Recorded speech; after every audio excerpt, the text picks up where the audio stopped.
네, 코로나 상황 좀 점검해 보도록 하겠습니다. 코로나 확진자가 늘어나는 건 둘째 문제고 정말 걱정되는 게 위중증 환자가 계속 늘고 있다라는 것이죠. 자, 그런데 병상은 이미 꽉 차가지고 더 이상 수용하기 힘든 지경이다. 이런 뉴스가 계속 그 뒤에 따라붙고 있는데요. 이렇게 되면은 단계적 일상 회복 이거 문제 있는 거 아니냐? 요 얘기까지 나오고 있습니다.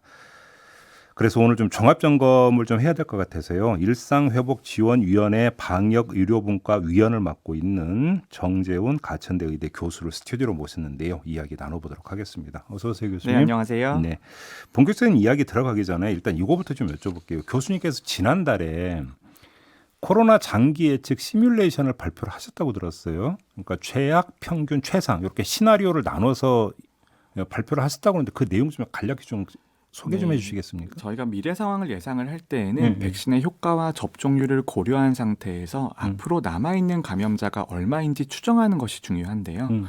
지금 우리가 필요한 면역 수준이 전 국민의 83% 정도 수준이거든요. 네. 하지만 접종률이 80%고 백신의 효과가 평균적으로 80%라고 가정한다면 백신 접종으로 얻을 수 있는 효과가 64% 정도거든요. 네. 그렇다면 20% 정도는 돌파 감염이거나 미접종 상태에서의 감염을 통해서 감염이 진행될 수밖에 없다라는 것이고요. 그런데 이미 감염되신 분들이 우리가 추정해 본다고 하더라도 전 국민의 한 2% 미만일 것으로 추정을 하고 있습니다. 그렇다면 남아있는 인구가 한 800만 명에서 900만 명 정도가 되거든요. 단계적 일상회복이라고 하는 것이 그분들이 얼마나 분산되어서 감염될 수 있냐에 대한 문제라고 저는 이해를 하고 있고요. 네. 그래서 그게 방역이 어느 정도 원활하게 이루어질 경우에는 매우 평탄하게 펼쳐져서 그 감염이 이루어지는 것이고 속도 조절에 실패할 경우에는 그 감염자가 몰리는 것이거든요. 그래서 최상의 시나리오라고 한다면 1만 명 미만 정도로 3년 정도 가는 것들이 가장 최상의 시나리오라고 볼 수 있고 네. 하지만 그것보다 속도 조절에 실패할 경우에는 내년 상반기 정도에는 2만 명 이상 정도 나올 수 있겠다라는 것이고 그리고 최악의 경우에는 8만 명에서 10만 명 가까이 나올 수도 있다라는 그런 예상들을 할 수가 있는 겁니다. 어제 그 위중증 환자 수만 600명을 넘어섰다고 지금 하던데 그러면 지금 나타나고 있는 양상은 교수님이 그 예상했던 시뮬레이션에 따르면 지금 어떤 단계 어느 정도로 심각한 거라고 봐야 되는 겁니까? 네, 이제 유행을 예상하는 전문가 입장에서 매우 죄송스러운 말씀이기도 한데요. 예. 저희가 미래를 정확하게 예상하는 것은 불가능하고요. 그럼에도 불구하고 확진자의 추세는 한 중간 정도라고 볼 수 있고요. 평균 정도? 네, 평균 정도라고 볼 수 있고 반면에 중환자가 증가하는 것은 저희가 예상한 것보다 속도가 훨씬 더 빠릅니다. 아, 그래요? 그래서 그 두 개의 차이가 발생하는 것인데요. 그 이유가 이때까지는 확진자 중에서 중환자로 넘어가는 그 비율이 매우 일정하게 작동을 했었거든요. 지금까지는. 네, 하지만 10월달, 11월달 넘어오면서 중환자로 넘어가는 비율이 다시 증가하는 경향들을 보이고 있고요. 그 이유가 백신의 효과가 특히 중환자와 사망자가 되는 것을 막아주는 효과가 감소하고 있기 때문이다. 이렇게 해석할 수 있는 부분입니다. 교수님 말씀은 간단히 정리하면 확진자 숫자의 증가율은 그냥 보통 수준인데 위중증 환자 증가율은 그것보다 훨씬 지금 빠르다. 이렇게 정리하면 되는 거죠? 네, 그렇습니다. 자, 그러면 위중증 환자가 주로 어느 연령층에서 좀 어떻게 나타나는가를 보면 원인을 좀 분석할 수 있는 거 아니겠습니까? 네, 원인은 사실 명확합니다. 예. 지금 위중증 환자의 대부분이 60대 이상의 고령층에서 나타나고 있고요. 특히 요양병원과 요양원에서 돌파 감염이 일어나고 있고 그리고 중증화로 넘어가는 사례들이 늘어나고 있기 때문에 예. 그것이 저희가 예상에서 어긋나는 주요한 요인이거든요. 그러면 그분들은 이제 가장 먼저 백신 접종을 했던 분들이잖아요. 그렇기 때문에 시간이 지나서 백신 효과가 떨어져서입니까? 아니면 백신 종류하고 대해서 상관성이 있는 거라고 봐야 되는 겁니까? 네, 아직까지는 명확한 데이터가 없습니다만 네. 저는 그래도 두 가지 요소가 어느 정도 결합되어 있다라고 생각을 하고요. 음. 그런데 그것보다 더 중요한 것은 시간이 지나면서 어떠한 종류의 백신이든 효과가 감소할 수 있고요. 그리고 백신 종류별로 효과가 다를 수 있다는 것은 추가적인 데이터나 아니면 비교할 대상이 필요한데 우리나라 같은 경우에는 특히 요양병원, 요양원에 계신 어르신들은 한 종류의 백신만 집중적으로 접종을 했기 때문에 아스트라제네카죠. 예. 비교할 수 있는 군이 좀 명확하지 않다라는 문제가 있습니다. 그래서 어쨌거나 전 세계적인 데이터로 보면 시간이 지나가면 백신의 효과가 감소할 수 있다라는 것이 명확한 상태인 거죠. 그럼 대책은 아주 단순한 거잖아요. 부스터샷 하면 되는 거 아닙니까?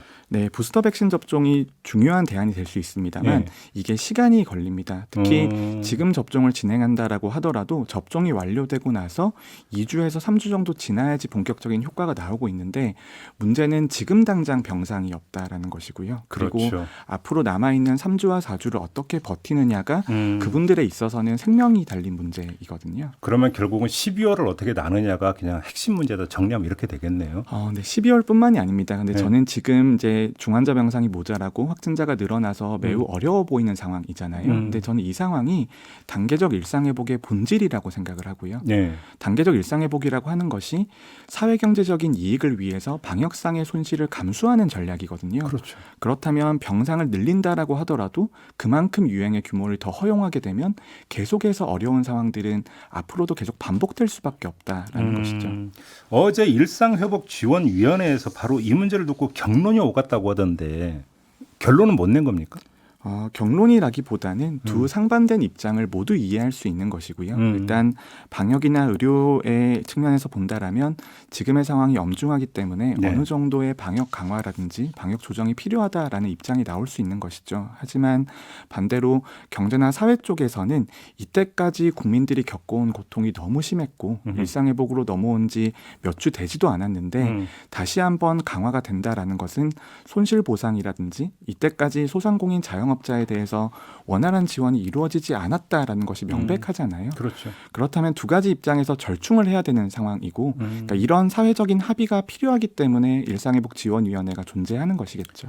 그러면 지금 그러니까 교수님께서 약간 완곡하게 말씀하시는 것 같은데 그냥 대놓고 한번 여쭤보면 확실하게 잡기 위해서는 사회적 거리두기를 다시 강화하는 게 가장 좋은 방법이다. 이런 혹시 판단이십니까? 교수님 개인적으로? 방역 쪽의 입장으로 볼 때에는 사회적 거리두기의 일부 조정이라든지 아니면 방역 패스의 범위 조정 같은 것들이 들어온다라면 유행 상황에는 당연히 도움이 될 겁니다. 근데 방역 패스는 좀 강화한다라는 뉴스가 어제 나왔던 것 같은데요. 어제 그건 결정이 안 됐습니까?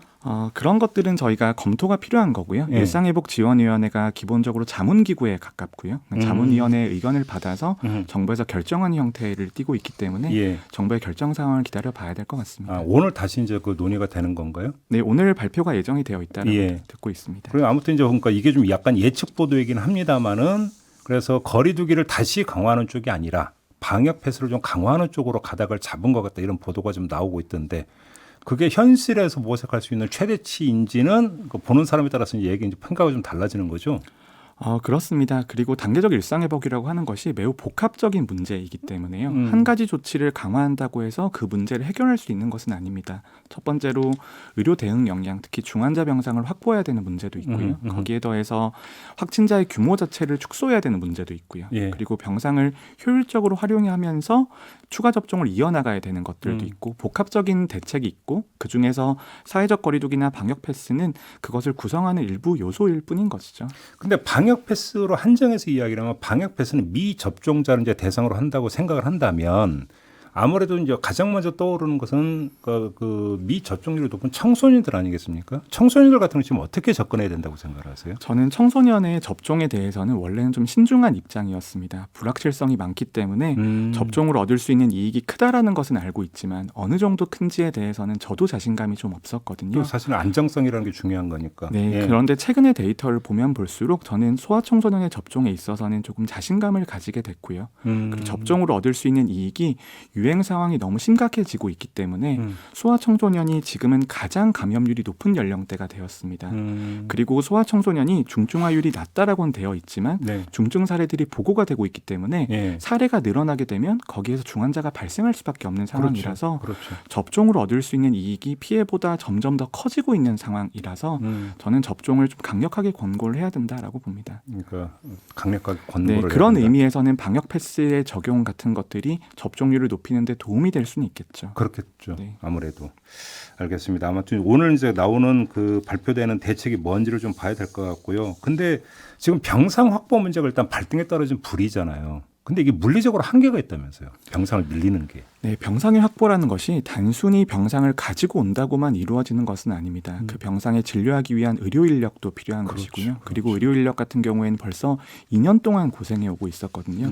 여기서 더 희생을 강요할 수 없는 입장이라서 물리적으로 병상을 늘린다라는 것이 조금 한계가 있을 수 있고요. 그렇다면 생각해 볼 수 있는 것이 첫 번째는 사용되고 있는 병상이 더 효율적으로 돌아갈 수 있게 만들어주는 방안이 하나가 있을 거고요. 그 여지가 좀 있습니까?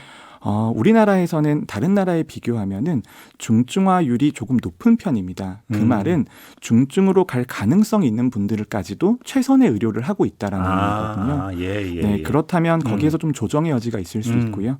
그리고 중환자 병상에서 호전될 경우에는 빠르게 아랫병상으로 내릴 수 있는 방법이 있을 수도 있고요. 거기에 더해서 이제 본질적인 대책도 좀 필요한데요. 지금은 중증화율이 높아져 있는 상태이기 때문에 중환자 병상이 모자란 측면이 있기 때문에 추가 접종이 빠르게 이루어지고 원활하게 이루어진다라면 중증화 전환율 자체를 본질적으로 내릴 수 있습니다.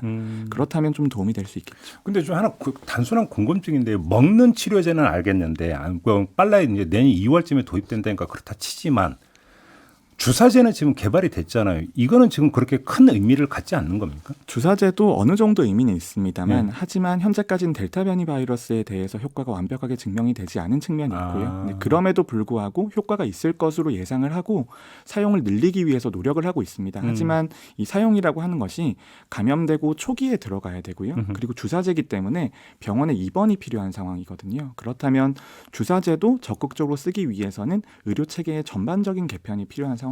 근데 주사제를 하면 조금이라도 어떤 차도가 빨리 진행된다고 회전율은 높일 수 있으니까. 네, 그런 의미에서는 적극적인 사용이 필요한 면도 있습니다. 알겠습니다. 아무튼 지금 이제 정부 계획대로는 4주 1단계 시행하고 2주간 한번 평가를 하고 2단계로 넘어갈지 말지 결정한다. 이런 지금 일정표를 그러니까 내놓은 바가 있잖아요.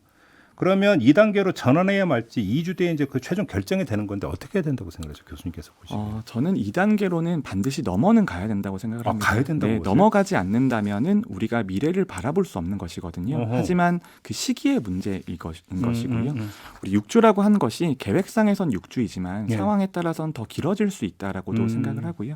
그리고 또 하나의 측면은 이제 단계적 일상회복이 3단계로 이루어져 있습니다만 저는 1단계에 매우 많은 조치들이 몰려 있었다고 생각을 합니다. 2단계에서는 대규모 집합 금지에 대한 해제, 3단계는 사적 모임 인원 제한의 해제가 계획이 되고 있습니다만 1단계의 완화 폭에 비하면 그렇게 크지 않은 것이거든요. 지금 우리가 위기 상황을 통해서 1단계에서 적절한 조합과 대응 체계를 갖춘다면 전 2단계로 넘어갈 수 있다라고는 생각을 하는데 그게 2주 뒤, 3주 뒤 같은 단시간이 되기는 조금 어렵다라는 생각입니다. 그렇다고 또 이제 그 1단계 전으로 그러니까 사회적 거리두기 다시 조인 이렇게 돌아가는 것도 아니고. 네, 그렇습니다. 알겠습니다. 오늘 이렇게 좀 마무리하겠습니다. 고맙습니다, 교수님. 네, 감사합니다. 네, 지금까지 정재훈 가천대 의대 교수와 함께했습니다.